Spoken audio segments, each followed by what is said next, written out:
Hey, AfterBuzz TV fans, we will be talking about surviving R. Kelly for Season 2, Episodes 2 and 3. We'll be talking about how he uses young girls to bait more young girls, how he uses NDAs to silence his victims, and how he can smell a wounded woman a mile away. So much drama when we return.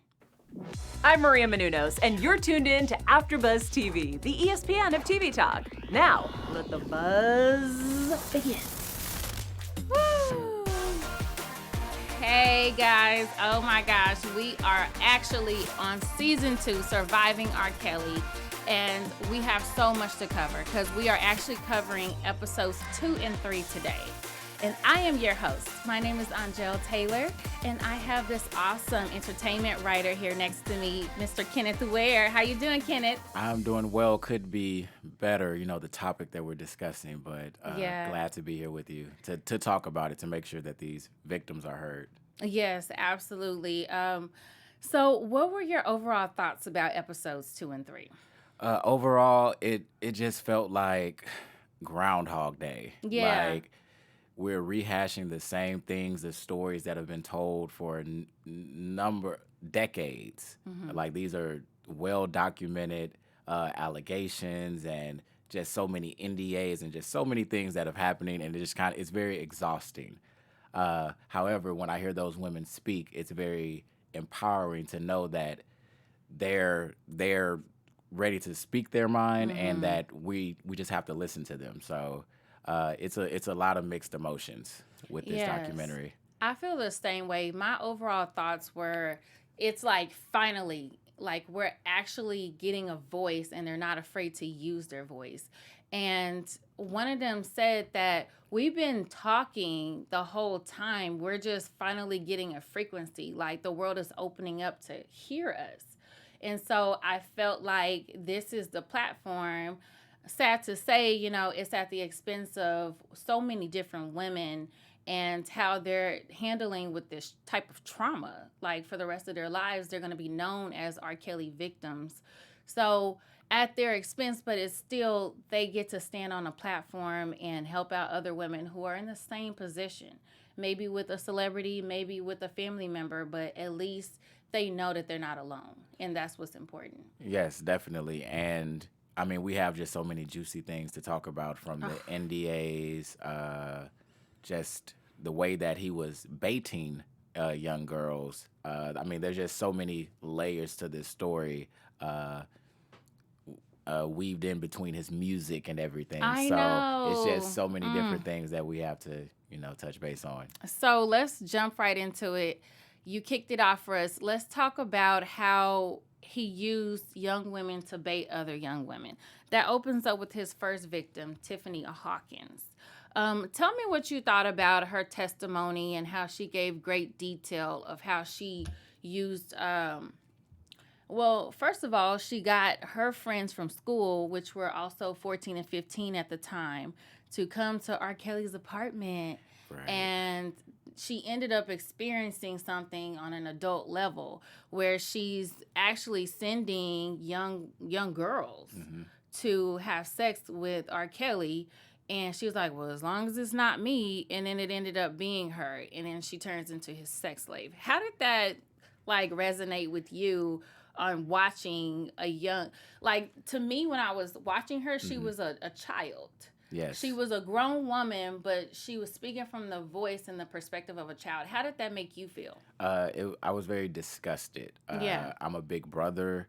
I respect women. I respect Black women very highly. So to hear that somebody that I looked up to as an artist, as a creative, kind of inspiration for me, to know that he did all of these devious things, and to hear the way that he called himself the Pied Piper.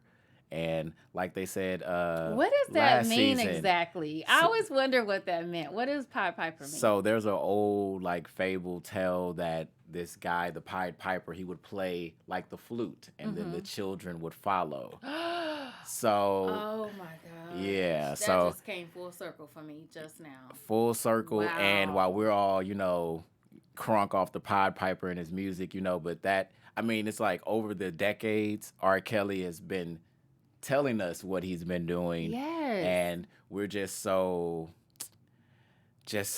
in love with the music that we just can't really see straight. But with what she was saying about how she was bringing her friends, it just makes me think about when you're going out with someone. It's like, oh, you got some friends, or you got some friends. Right. And I mean, the fact that he was able to get her other friends, and they were 14 and 15, and she didn't even really realize what she was doing until she realized what he was doing. Yes, because she in was front of her. Yes, because she was like, her whole focus from the documentary was she wanted to be a singer. She wanted to be a star. She wanted to be like Whitney Houston. And she said the first time she sung for him, he fell out of the chair. And she was like, did I do good?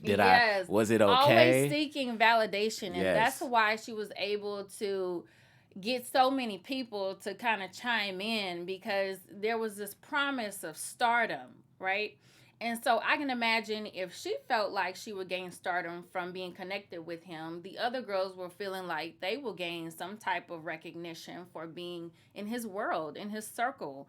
I mean, having the privilege to go inside of his home.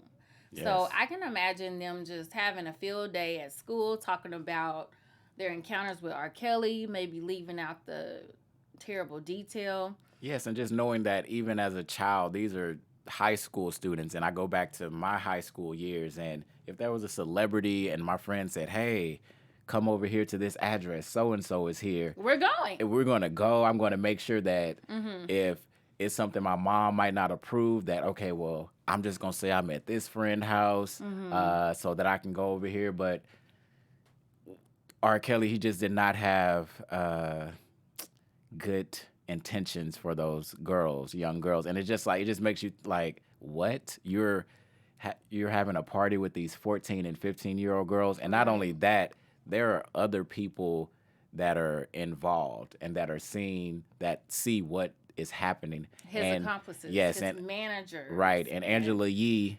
his assistant. She hit the nail like right on it when she said like people enabled him. And it's like, when there's 5, 6, or numerous 15-year-old girls coming into your apartment, like, where were the other adults that were there? Like, hey, like, we know what's going on. Like, come on now. Right. And then Michelle Williams, when she said Michelle Williams, sorry, I'm jumping ahead, but he had a hairdresser, and we're going to talk about her in a moment. But his hairdresser said that Miss Lanita Carter was his hairdresser.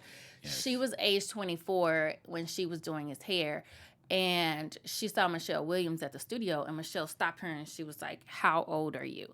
So that just goes to show you how many other celebrities knew what he was doing and knew what he was up to and kept silent. So I'm not trying to throw any shade or shun Michelle Williams, but it's just like how many other artists were well aware of what R. Kelly was doing.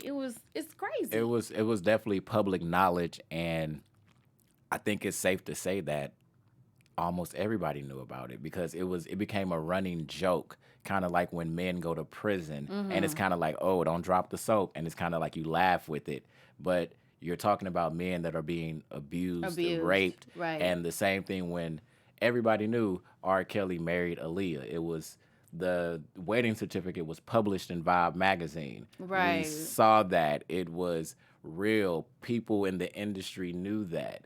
However, there was a non-disclosure, and then it just kind of went away. And then he gave us I Believe I Can Fly and all of these other and then anthems. He found Jesus. Yes. And all of that great stuff. You know, he had multiple personalities, and I believe that. Yes. So you mentioned the whole Aaliyah thing. Yes. So speaking of living out loud, he titled her album Age Ain't Nothing But a Number. And she was 15 when she married him. So, I mean, you can't get any more blatant than that. Like, that was a very direct punch to everybody that even speculated. Age ain't nothing but a number, and then he goes and marries 15-year-old Aaliyah, and she's not allowed to discuss it or talk about it. Right. And then him calling himself the Pied Piper, and then all of these sexually alluding things he has on the album covers and things he says that were implicit, but they were explicit. Yes. So all of these messages he's sending out to the world, and we're receiving them, but we're not receiving them.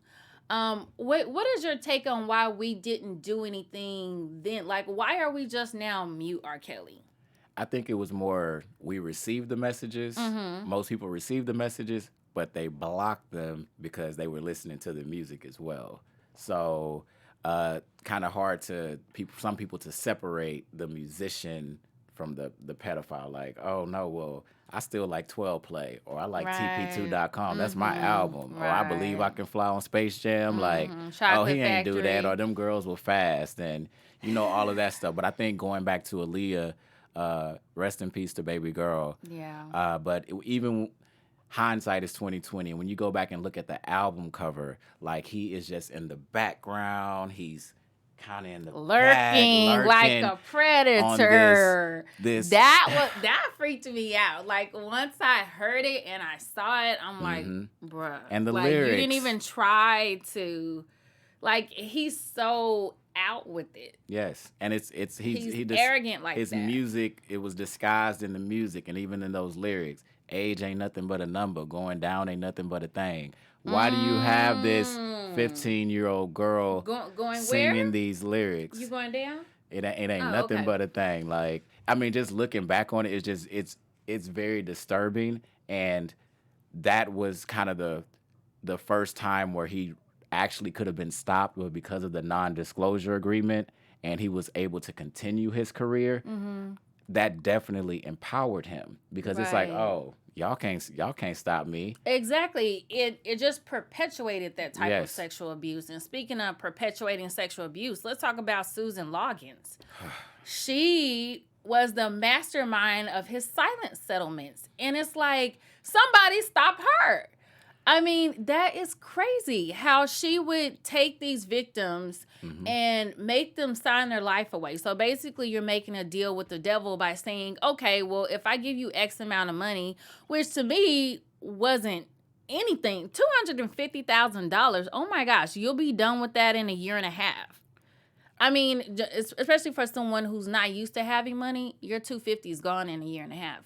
But anyways, I'm just like, you could never make me sell my soul to the devil. I mean, you're buying my silence and basically making me live with this torment for $1, for a price. While this guy goes on to making multiple millions of dollars and perpetuating these acts on other victims, and you're seeing this done publicly, and you can't do anything about it. You can't say anything about it. So, and I think that kind of goes back to, in a previous episode, they talked about his relationship with neighbor, Mr. Henry. Yeah, Mr. Henry. And where his mom took $5,000, according to one of his brothers, that for the silence. For not to testify when he got out of jail, and that kind of started that. And it also shows that when you don't, I mean, $250,000 to some people, that's winning the lottery. That is their, oh, I can do this, I can do that, and I can get my life together and do just all kind of things that I want to do. And a lot of these girls or women at the time, I mean, you don't really know what their financial situation was, and if they were threatened, and it's just like, that to most people sounds like a good deal. Most people don't even make $250,000 within 5 to 10 years of them just working a full-time job 40 hours a week. I hear you. So if you tell someone, hey, I'll give you $250K, they're not thinking about, okay, well, taxes gonna take this much out and all of this. All they see is $250K, thinking like this is cold cash. Pay Susan Loggins. You gotta pay her commission, right? Susan is getting a check, and I think that's. And she says it's several. And the fact that she said to Lanita, that your story is not right because you're too old. You're 24. You're too old for R. Kelly. What are you talking about? He touched you. What? Right. And I was taken aback by that. I was very insulted. And I just could not believe that she was okay with going to bed at night, knowing what she knew and actually benefiting from these women's trauma.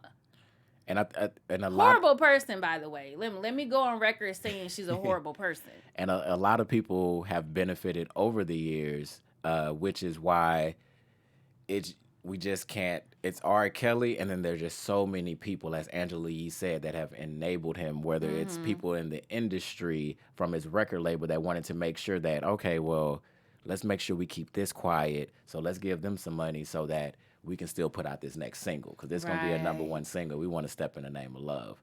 So it's just so many people that have enabled him, especially with his team. So many yes people, so many people that have allowed R. Kelly to just do whatever he has wanted to do over the years, and he has paid these people hush money, these non-disclosure agreements, and it's like once you do that, it's done. You can't speak on it, and he's basically bought silence from his victim. So it's like victimizing them twice. Right. And it's just unfortunate. And as it unravels and you just hear these stories of these women and they say, we've been saying this since the 90s. This is 2020. This is nearly 30 years later. Right. And we're finally getting to a point where he's going to court and he's been to court before, but where he finally lost his record deal. Which is like, well, he's had this record deal for the past 20 plus years. Come on, Jive. Like, come on now, what's going on? So, and I mean, even the artists that he's worked with over the years, like now, a lot of people are chiming in and saying things, but I mean, R. Kelly still pops up on records. He was just on Juicy Booty with Chris Brown and Janae. Like, I mean, that was just a couple years ago. And I mean, he stays, you know, he's still relevant. In the mix. He's still very relevant.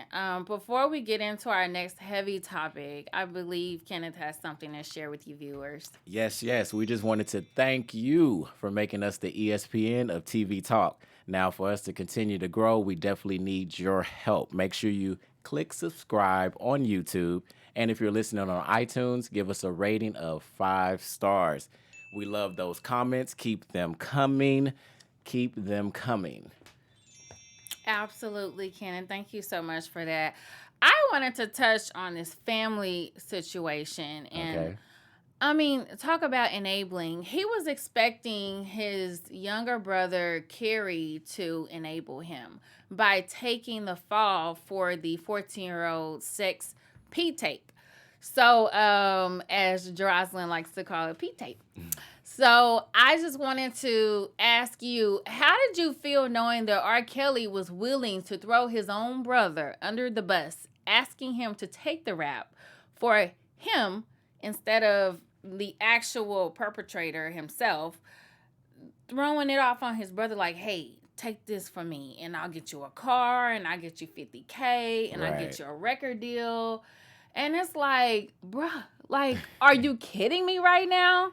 Yeah, I don't think R. Kelly his whole life seems like it has been constructed on manipulation. And Yes. especially with people that are close to him that he claims to love, and not to have the audacity Yeah. to even ask his brother that, and that's a permanent record. And he was just like, hey, I need to throw somebody under the bus, and what's his go-to? They don't even look Let me give alike him some to me. money. Exactly. Do you think Carey looks like Robert? No, I would need to see like side by side pictures of the year of this video. I and- have side by side in my head already, and I'm sorry, Bruce looks more like R. Yeah. Kelly, but not Carey. and it just, I don't know if it could be age or say him being in prison, or I don't know, but You're talking about Bruce in prison? well, yes, Bruce in prison, but just saying his brothers in general, like they possibly could have looked like each other back in the day. You know what rubbed me maybe. the wrong way? Bruce rubbed me the wrong way when he said that these women knew that they were being videotaped. And then he tells a personal account of how R. Kelly videotaped him without his knowledge. So what Right. makes you think your brother can make you fall for the okie doke, set up a camera while you're having sex with someone, unbeknownst to you, and he can't do it for the women? They knew about it, and everyone, it's so funny because they set the shots up to where these women are saying, "No, I didn't know. No, he never asked me. No, I did not consent to be videotaped." Like all of these accounts that the women are not consenting to being videotaped or not even having knowledge of it. So, what is your take on Bruce's statement? I would say that Bruce is just as problematic as his brother. Boom. And that's just the only way to put it. Like, Number one enabler. yes. And Your it's big like brother. big brother. And they were just in that environment, and it's just like, what? Like, R. Kelly has built this world around him where he is just allowed to do whatever he wants to do. And that includes mistreating women, underage women, having sex with underage girls, having other girls go serve as like waitresses to go pick up other girls and bring back, his desires and feeding his sexual desires, and him not really dealing with, I mean, it just all goes back to his childhood and that molestation he dealt with. I know one of his brothers spoke on, like, they didn't like being molested, but R. Kelly, he got slick mouthed with his mom, and it's like, though at that young age, from like 8 to 14, think they said, when the sexual abuse happened, it's like he was creating this world, and he knew that he had this beautiful voice that when he opened his mouth, people listened, people loved it. So when you put, okay, now I'm a multi-platinum artist with millions and millions of dollars, and people are doing whatever I want them to do. Yeah. And, oh, you know what? I married Aaliyah, but you know what? Everybody still loved me. And then she still got her career, so it's all good. We just won't talk about it. Yeah. And let's keep it moving. Straight up. And it's like, the thing that really kind of was heartbreaking is when they show like all these girls from all these years. Like, it went from like current to like back to 1991 to the first one. Yeah. And they did like a compilation. You just saw all these photos, and it just... That's just the each first year. one that came out. She doesn't Yes. know if she was the first one. Exactly. Let's be clear. Like, he has been doing, like, I really feel like this sickness has been going on since childhood. Yes. Even though he was a child himself, there's no telling what he was doing when he was 13, 14, 15. And I mean, it sickens me actually to think about it.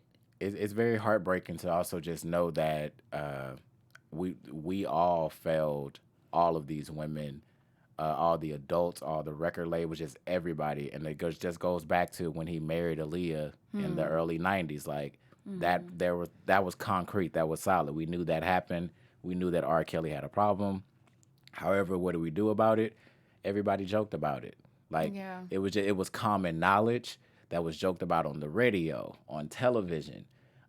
Celebrities joked about it. Like, everybody knew R. Kelly married Aaliyah. Everybody saw a man that was allegedly R. Kelly urinating on like, these were just jokes that kept going and going and going. And now we're finally talking about it, but we're not laughing. Yeah. And it's a totally different story. Yeah. So I want to talk about something that was very poignant that Geronda actually spoke up and said. She believes that R. Kelly hates women, and it makes so much sense. He uses the manipulation tactics that he's picked up over the years from Lord knows where. And he allows these women to confide in him. He confides in them. I'll share my abuse story if you share mine, if you share yours. And then he uses their story against them, like what he did with this hairdresser, Lanita. And how when she wouldn't give him, head, he was like, you want me to beat you like your husband did? Right.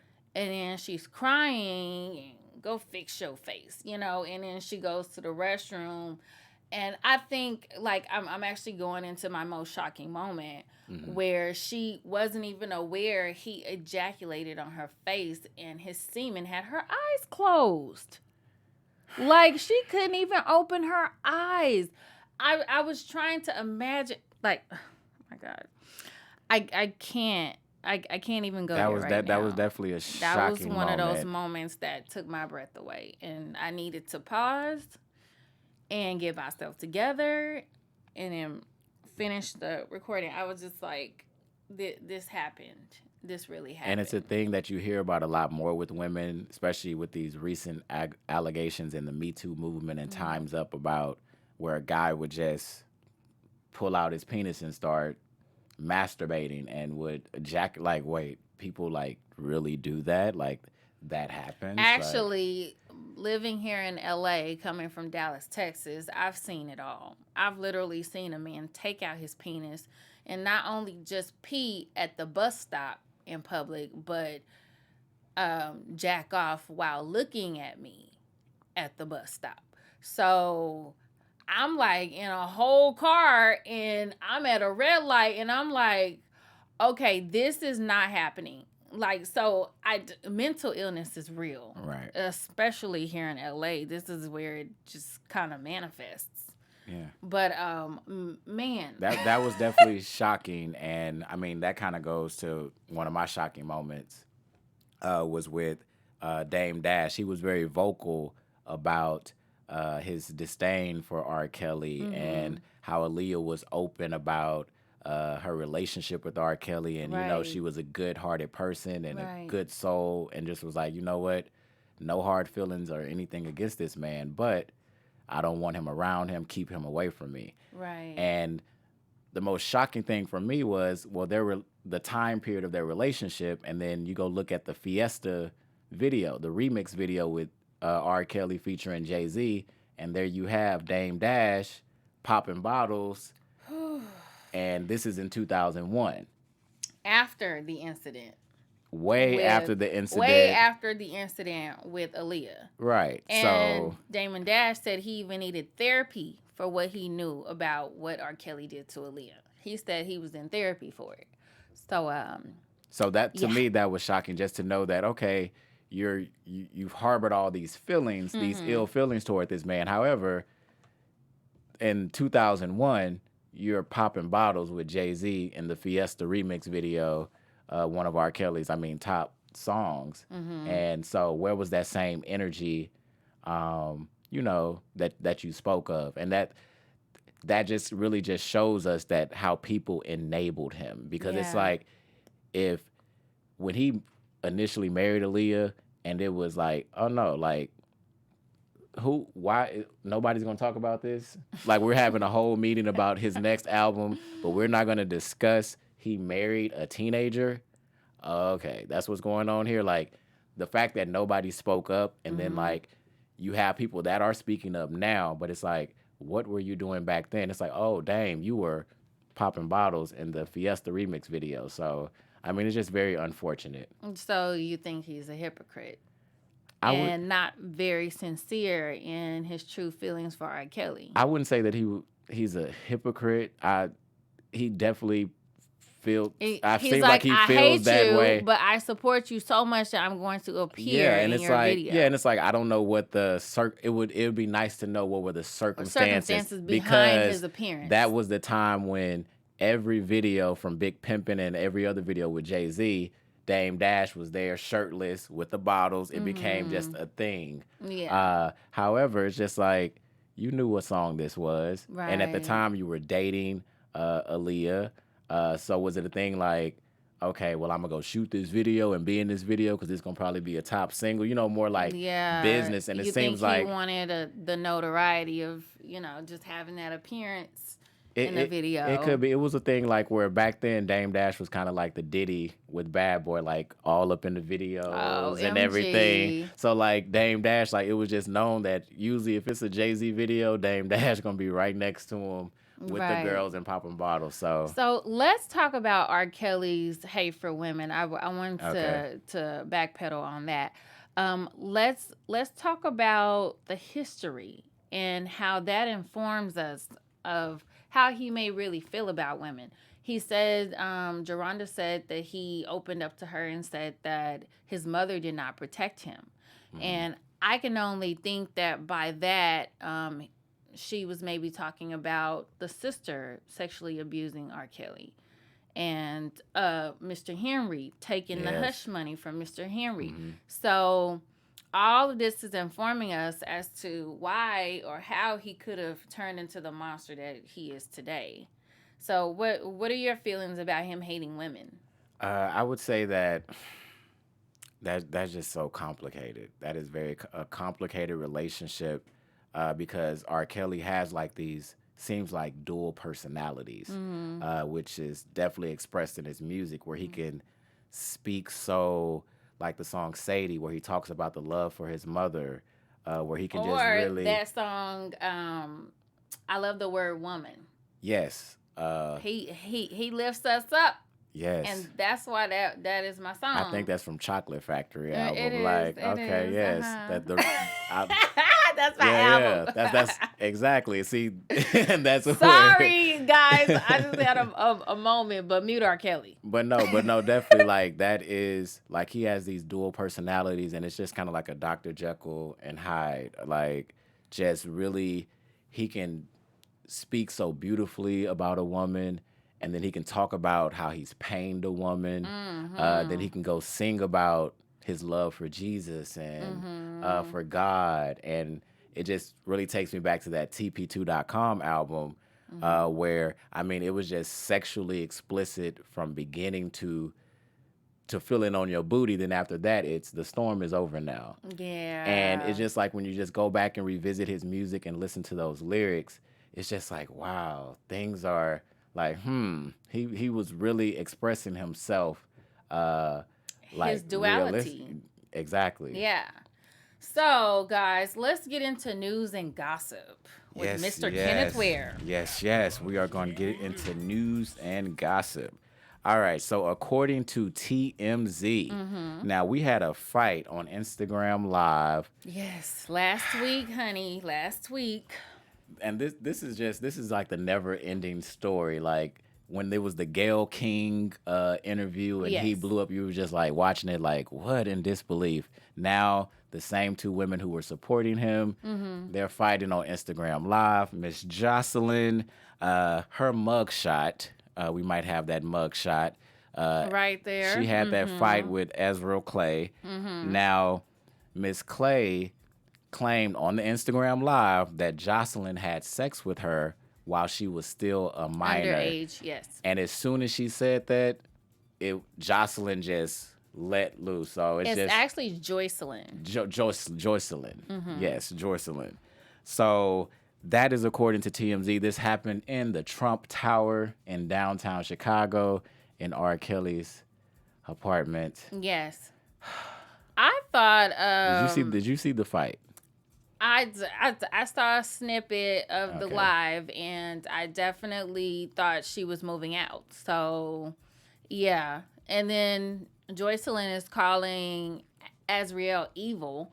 And it's like, how is she evil when she's telling her truth? So that just kind of shows you how manipulated and how, like, wrong their frame of thought is. When they're in love with him, they're fighting tooth and nail. It's very cult-like. Like, I mean, R. Kelly has created this cult over the years where he has these women that will do or say anything and distance themselves from their family, cut off communication. And I mean, anything like that is just like, nah, this is a whole cult. And it's like, Miss Clay, she is breaking away from that. It would be interesting to see if she will pursue charges against Joycelyn regarding the sexual acts that she said happened when she was a minor, and also if she will speak on her truth, because if so, she's been lying the whole time. Well, so now it's like, are you going?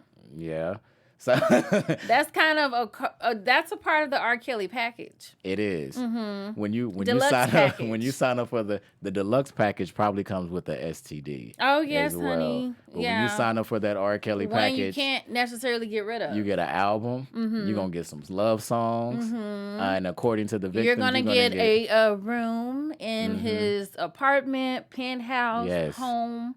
And then you're going to get scooted and booted. As soon as you start saying no to him, you get scooted and booted. And that's what it seemed like. As soon as Miss Clay said that she was going to say no and was done with it, Joycelyn was like, oh no, you're not about to mess up what I got going on. And that's just how it felt. And it'll just be interesting to see how this plays out and with these women, because I mean, these are victims. Joycelyn is still a victim. And just to see that how she reacted to it and was so violent to her. Like as soon as she said like, and you did this to me, and it was just like, like a switch went off. And it's just like, you usually see that from your abuser. Geronda said that that's how R. Kelly was, and so did Asante. Like, there's a switch. He's nice. He wants to take care of you, and then as soon as you stop dancing to the beat of his drum, he turns on you, and he becomes physically abusive, which I didn't realize he was like also physically abusive on top of being sexually abusive. So that's crazy. So many heavy topics, and we could literally talk about this all night long, but we have ran out of time, guys. We're going to give you our predictions right now. Kenneth, what do you think will be going on for the next couple of episodes? That is just going to be more revelations, things that we knew, but just putting faces with these names and these voices. Absolutely. I feel like there will be more victims. There will be more details that I cannot deal with. And there will be more poignant moments as to how this animal came to be. So, those are my predictions. And we got so much lined up. We will be giving you the scoop in the next couple of days on episodes 4 and 5. And until then, I have been your host, Angel Taylor. You can find me on Instagram at AngelTaylor_. Where can we find you, Kenneth? I am Kenneth Ware, and you can find me on all social media platforms under Kenneth Ware. All right, guys. We have covered Surviving R. Kelly episodes 2 and 3. We'll see you later. Bye.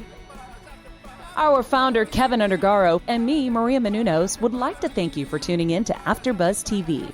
Remember, we're not just the first, we're the biggest in the world, and we're the only destination for all your favorite TV shows. Whatever you crave, we've got it. So go to AfterBuzzTV.com and check out our lineup. Buzz you later. The views expressed herein are those of the hosts only and do not necessarily reflect the views of AfterBuzz TV or its owners or principals.